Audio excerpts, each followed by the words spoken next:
Wes, Pak. Oke. Tutupin ya. Halo anak-anak. Semangat pagi. Pagi. Luar biasa.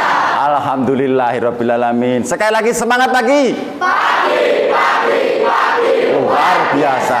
Semuanya sehat? Sehat. Alhamdulillahirabbil alamin. Kita tetap harus bersyukur dengan mengucap apa? Alhamdulillah. Karena kita diberi kesehatan, keselamatan sehingga kita dapat bertemu di sini ya. Coba sebelum pelajaran kita mulai, coba tangannya bisa Pak Bambang minta tolong tangannya diangkat ke atas, coba tangannya. Terus satu lagi. Bagus sekali. Terus dilekatkan. Ya, digabung gini. Terus silakan sekarang ketua kelas untuk memulai berdoa. Berdoa mulai.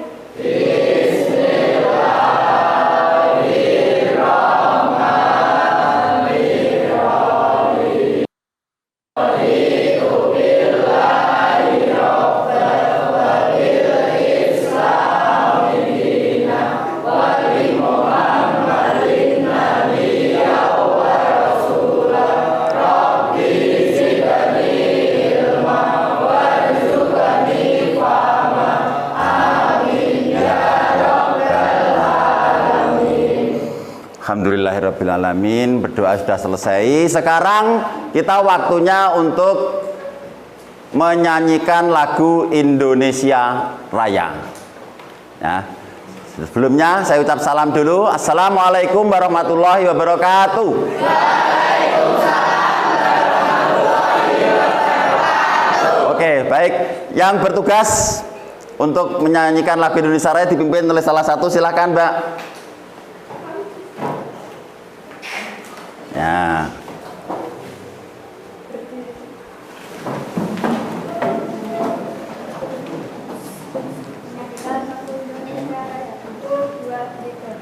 Indonesia tanah airku, tanah tumpah darahku.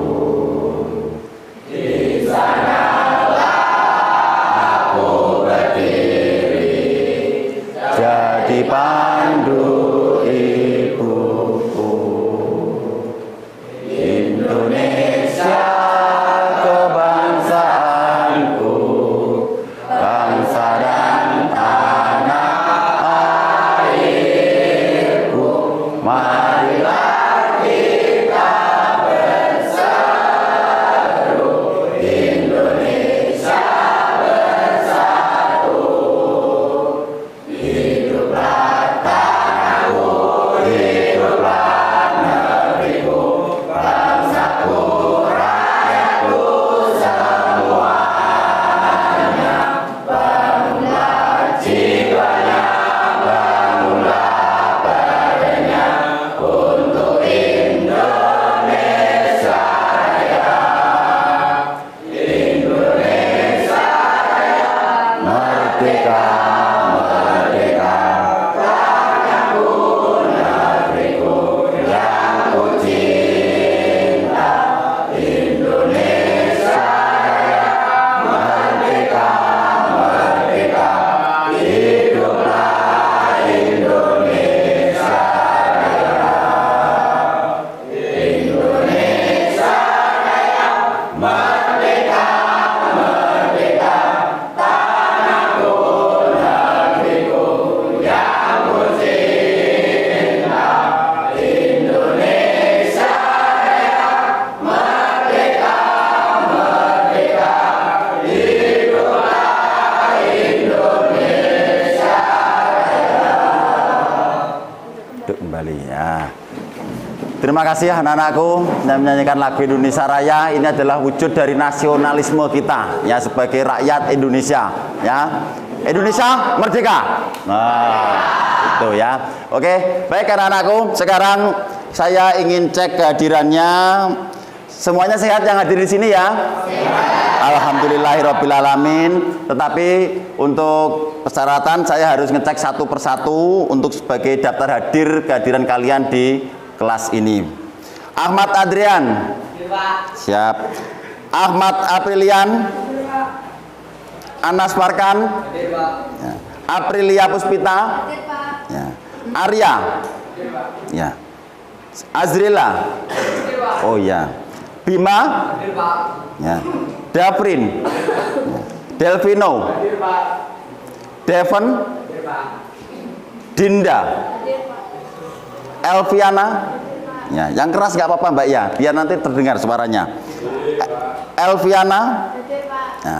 Galang, ya. Henggar, Hadir, Pak. Hesti, Hadir, Pak.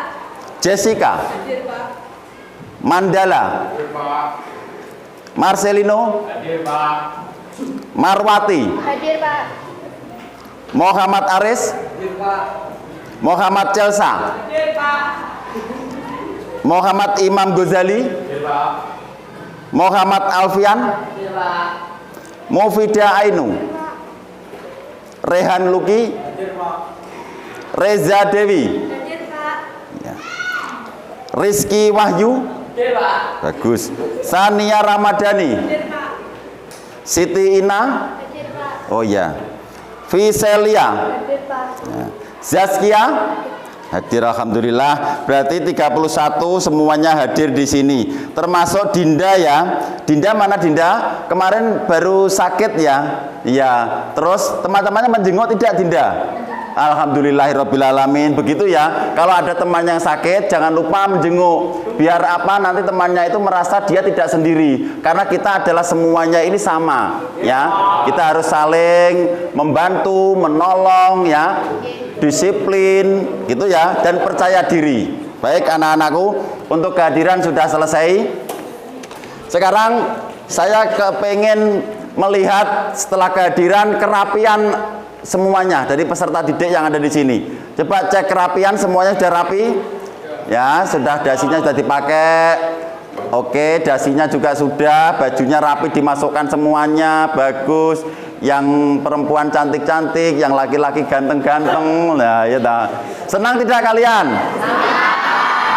Oke, alhamdulillahirabbil. Baik, selanjutnya anak-anakku, setelah itu, nah, kalian bisa mengetahui bahwa sebelum kita memulai pelajaran, coba Pak Bambang ingin sedikit mengingatkan, ya, pada materi sebelumnya yaitu tentang iklan. Jenis iklan kemarin ada berapa anak-anak? Tuh. Iklan apa satu? Iklan apa? Iklan apa? Komersial. Ya, iklan komersial. Yang satu lagi, iklan apa? Non komersial. Betul sekali. Jadi iklan itu memang ada dua, iklan komersial dan non komersial. Pada semua iklan itu, apa yang bisa kamu petik yang paling utama itu sebuah iklan itu harus apa? Sesuai dengan fakta. Jangan sampai mengiklankan tidak sesuai dengan fakta. Yang dirugikan siapa? Konsumen atau pengguna, ya kan? Betul tidak? Siapa penggunanya? Ya kita semuanya. Gitu ya. Jadi jangan sampai tidak berdasarkan fakta. Fakta ini nanti berkaitan dengan pelajaran yang akan Bapak ajar pada kalian pada pertemuan hari ini. Ya. Pada pertemuan hari ini nanti kita akan mempelajari mengenai mengidentifikasi unsur-unsur unsur-unsur teks drama. Gitu ya. Apa? Mengidentifikasi unsur-unsur teks drama. Itu. Mengidentifikasi unsur-unsur teks berita. Oh, kamu lupa ya. Sambil mengingatkan kembali, apa mengidentifikasi teks berita. Berarti kita manusia, berarti kamu tadi juga ada sedikit itu saya ingatkan. Apa teks apa? Berita. Pada teks berita. Pada teks berita seperti yang Bapak tampilkan di sini, berita itu harus faktual. Betul. Berdasarkan fakta atau kenyataan. Lalu berikutnya lagi adalah harus juga aktual. Apa aktual? Silakan. Apa aktual? Coba Pak Rati. Ya, aktual itu adalah peristiwa itu baru terjadi. Ya, tidak kemarin-kemarin. Ya, kalau kemarin-kemarin itu nanti sudah orang mau membaca berita sudah tidak mau karena apa? Sudah usang. Ya, maka berita itu selain faktual, yaitu sesuai dengan fakta, juga harus aktual. Oke, pada materi mengidentifikasi unsur-unsur teks berita, kita memang mempelajari tentang fakta. Ya. Baik, saya lanjutkan lagi. Ini adalah materi kita. Kompetensi dasarnya adalah identifikasi unsur-unsur teks berita yang membanggakan dan memotivasi, ya, yang didengar dan dibaca. Jadi kalian sering mendengar berita itu kan lewat apa? Media apa yang mendengar? Media televisi. Apalagi radio. Terus di media sosial juga ada ya berita-berita yang itu kamu baca seperti itu. Baik. Lanjutnya, tujuan pembelajaran pada kesempatan ini adalah nanti setelah kita belajar teks berita ini, kita akan mampu mengartikan apa pengertian berita dengan kata-kata kita sendiri. Jadi kamu nanti bisa mengartikan dengan kata-kata kita sendiri, ya, yang kreatif dan bertanggung jawab. Lalu selain itu juga nanti dapat juga mengidentifikasi unsur-unsur teks beritanya, ya. Itu untuk tujuannya. Nah, manfaatnya nanti pada pembelajaran nanti juga bermanfaat untuk kalian. Kalian nanti akan menjadi orang yang akan terjun di masyarakat dengan belajar berita. Nanti kalian bisa menjadi seorang apa? Jurnalis. Seorang apa lagi? Wartawan. Apalagi? Pembawa acara di televisi ataupun di radio, ya. Apalagi sekarang ini yang di desa Kalianyar itu yang dekat dengan kita, itu baru saja berdiri stasiun radio. Itu masih membutuhkan lowongan pekerjaan. Nah, bisa nanti kamu masa sekolah seperti ini, apakah bisa, Pak? Bisa. Kamu nanti bisa juga kalau daftar, kamu punya kemampuan, bisa diterima, lumayan nanti juga bisa untuk mendapatkan atau membantu orang tua sambil belajar. Itu ya. Oke, itu manfaat dari kita belajar teks berita. Selanjutnya, kita masuk pada orientasi kegiatan inti. Tapi sebelumnya saya mau membagi kelompok dulu, ya. Saya mau membagi kelompok dulu anak-anak. Tapi sebelumnya kita lihat dulu pemilihan. Ini ada pemilihan ketua OSIS. Ya. Bulan ini bulan apa? Oktober ya? Ya. Bulan depan nanti kita akan mengadakan kegiatan yang namanya pemilihan ketua OSIS dan wakil ketua OSIS. Saya tayangkan videonya.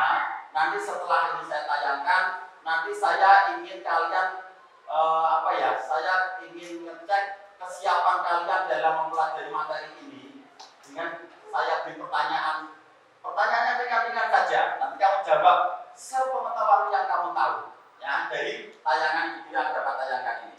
Baik, ini saya tayangkan videonya. Tidak boleh itu diharapkan. Shutdown pihak SMP Negeri 2 Lok Sumawe pada Rabu 21 September 2022 menggelar kegiatan pemilihan ketua OSIS periode 2022-2023 di halaman sekolah setempat. Proses pemilihan ketua OSIS dikemas berala pemilihan presiden atau pilpres atau pemilihan kepala daerah, di mana sebelum acara puncak pemilihan, pihak sekolah terlebih dahulu membentuk panitia pemilihan. Setelah panitia dibentuk, maka sekitar 1 pekan lalu mulai dibuka pendaftaran. Ada 7 pelajar yang menjadi calon ketua OSIS. Setelah itu, bagi para calon diperbolehkan berkampanye seperti menempel poster dan lainnya di lingkungan sekolah. Lalu, pada Jumat 16 September 2022, para calon juga menyampaikan visi misi di hadapan dewan guru dan pelajar. Sedangkan saat proses pemilihan, panitia telah menyediakan kertas suara, tempat pencoblosan, kotak suara hingga tinta. Pada sesi pencoblosan perdana dilakukan Kepala SMP Negeri 2 Lok Sumawe Nuraini MPD, diikuti para dewan guru dan dilanjutkan para pelajar. Setiap yang berkesempatan mencoblos maka terlebih dahulu mengambil surat suara, lalu menuju ke tempat pencoblosan. Setelah mencoblos, kertas suara dimasukkan ke dalam kotak yang telah disediakan, serta untuk menandakan telah mencoblos, jadi mereka harus dicelup ke tinta. Kepala SMP Negeri 2 Lok Sumawe Nuraini MPD menyebutkan, proses pemilihan ketua OSIS dikemas ala pilpres ini bertujuan untuk pembelajaran bagi pelajar bagaimana berdemokrasi dalam proses pemilihan pimpinan.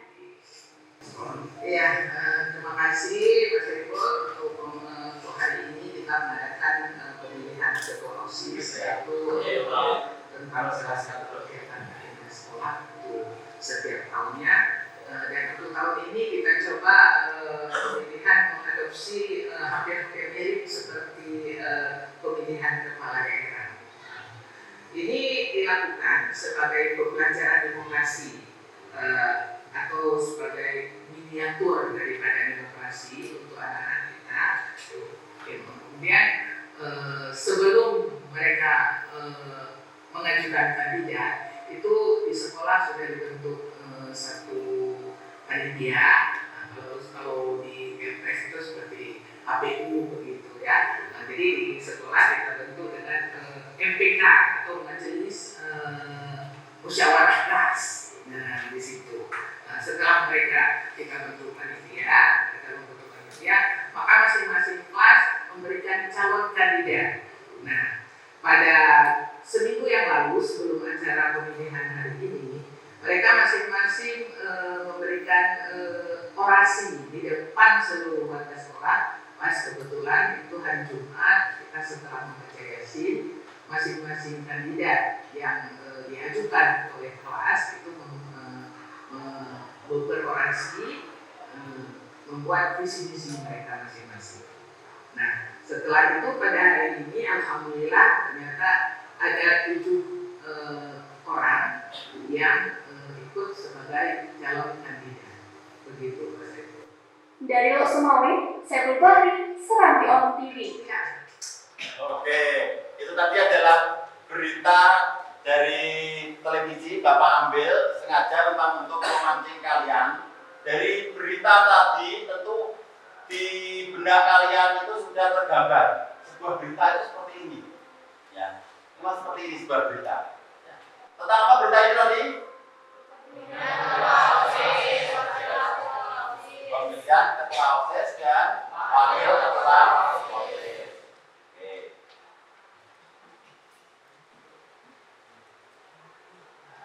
Coba ini saya cek. Saya beri pertanyaan sedikit untuk tes kalian, ya. Di sini tayangan berita tersebut itu menayangkan sebuah apa? Berita, betul sekali. Nah, ini kan ada jawabannya. Lalu berikutnya lagi, pertanyaan kedua, apa yang kamu ketahui tentang berita? Ayo, apa yang kamu ketahui tentang berita?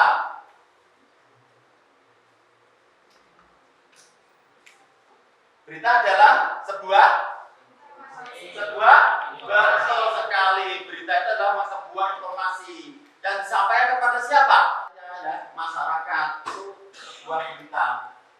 Lalu berikutnya lagi, pertanyaan Pak Bambang. Menceritakan tentang apa berita itu tadi?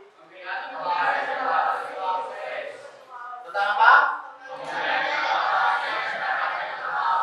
Betul sekali ya. Lalu pertanyaan Pak Bambang yang terakhir. Apa manfaat berita bagi kita sebagai kamu sebagai pelajar? Ayo, apa manfaat berita itu? Apa? Sebagai apa? Betul sekali, sebagai sarana untuk mendapatkan berbagai macam informasi yang penting. Informasi itu penting tidak untuk kita? Penting. Apalagi kalian sebagai siswa itu juga penting ya. Setiap saat itu perubahan itu terjadi, baik jadwal pelajaran kadang-kadang kan ganti ya. Kadang-kadang karena ada Bapak Ibu guru yang sudah purna itu akhirnya terus ada pergeseran jam, dilihat lagi lah. Informasi ini pentingnya informasi ini berarti kita harus terus mengikuti. Nah, manfaat kita belajar berita itu nanti juga seperti itu. Kita akan selalu berpikir kritis ya, berpikir kritis. Makanya di sini saya ingin mencoba kemampuan kalian mengenai berita ya. Untuk itu sekarang kita lihat dulu ya. Nah, oke. Oke, baik, saya sudah mendapatkan ini